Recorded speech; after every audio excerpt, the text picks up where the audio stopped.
first time you've gotten tossed? Oh yeah, oh yeah, for sure. What actually happened there? I didn't. Well, I think the reason. First of all, I think the reason they teed me, like I understand why they did, but I would say like both of them were pretty soft. I just think it's because the game's getting chippy, so they wanted to have quick triggers, make sure nothing escalated.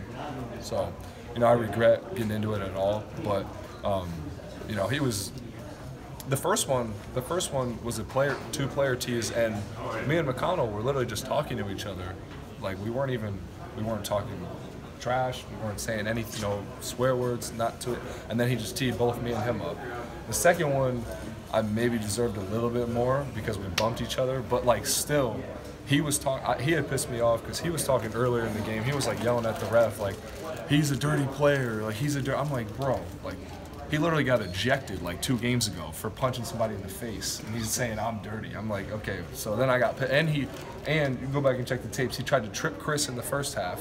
When Chris is on we had a fast break. He tried to trip Chris, and he tried to trip him, and then he dove at his legs at the end of the game. So realistically, I'm probably getting tossed either way, because at the end of the game, it sounds like he tried to take Chris's leg. I missed it because my phone wouldn't load in the locker room, but.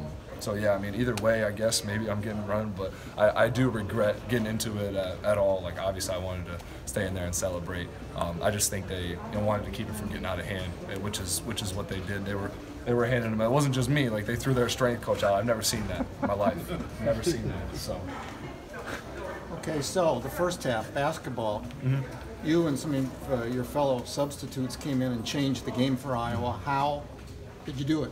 I think we were really connected in the zone. It kind of stymied them a little bit. They weren't moving as much. Their attack in the second half was much better. But in the first half, I feel like we changed the game a little bit, changed the pace of the game. We were getting stops, rebounds. That's the biggest thing, rebounding out of the zone. So we rebounded, and then we pushed it. And we really pushed it in transition. That's the thing we didn't do the last time we played them.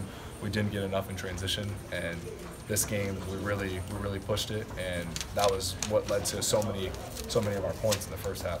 Toussaint came in and obviously played very well. Mm-hmm. This is a guy who hardly played yesterday. What kind of mentality does it take to do that when you may not feel like you're a part of a big win, and then to be one? Yeah, no, I would say it's not necessarily not feeling a part of it. Like I think he just got in some foul trouble, but that happens to everybody. And I think when you get in foul trouble in a game, the next game comes up, you still feel confident in yourself. You get in and get the flow of the game. He made a couple. It always helps to get a couple positive plays for yourself when you first check in, and I thought he did that. And he came in, affected the pace of the game, and obviously defended, made a nice little running layup, and pushed the ball really fast, and that's what he's best at. Lucas set the scoring record last year. I don't think a lot of people would have seen that falling in 1 year. Yeah. I mean, how amazing is that? Did you guys think that this was possible for him? No, I didn't. No, I didn't, honestly. But I'm happy for him, and he's been unbelievable in every facet of the game. Running in transition, posting up. He posts up littles. He takes bigs off the dribble. He offensive rebounds and gets himself points. You don't even need to run play out of motion. We're looking for him, but motion's not a set offense, as you all know. So we're looking for him, but if he feels like if he's gone a little bit with them denying him, then he just goes and gets himself one back off the glass. Like he has an uncanny ability to do that, and it's just he affects the game in so many ways. And I guess now I'm expecting a lot out of him every time we play, which maybe is unfair, but before the season I would say no, I did not expect this from him. I asked your coach about this a little while ago, but you and your brother must have known what those guys, he and Chris, are about better than most. Mm.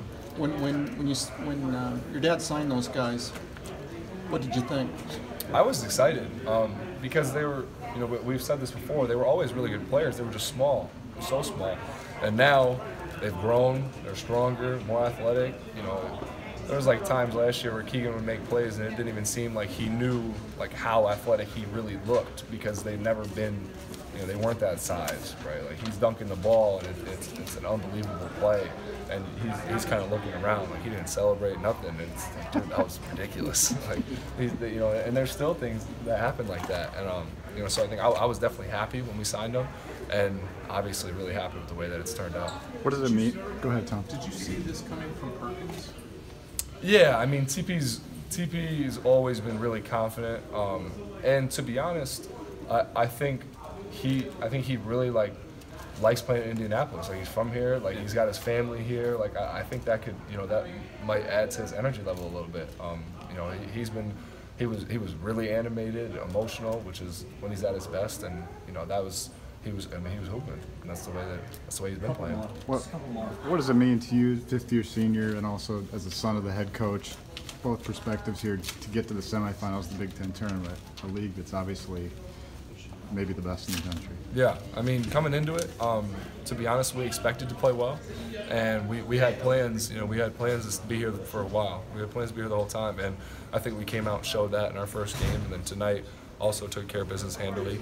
And I've been very pleased and excited with how we've been playing, and obviously we're gonna run into a really good Indiana team tomorrow. They're playing well. It's gonna be a lot of red in there. It's gonna be a road game, but I'm excited. But just as far as what have you seen from your father? The head, how he's got this team to playing, peaking right now. I would say he's usually pretty even keel. You don't see much out of him. He always says never get too high, never get too low. And I would say his demeanor on this stretch that we've had of however many games we've won, we've been playing well. His demeanor has not changed so far as much as you can tell a difference from the first 10 Big Ten games when we were 4 and 6 or whatever. He's pretty, for the most part, he's pretty level-headed, and I think that's a strength of his. But I do think if we get a couple more, 2 more wins, I think we'll see some emotion out of him.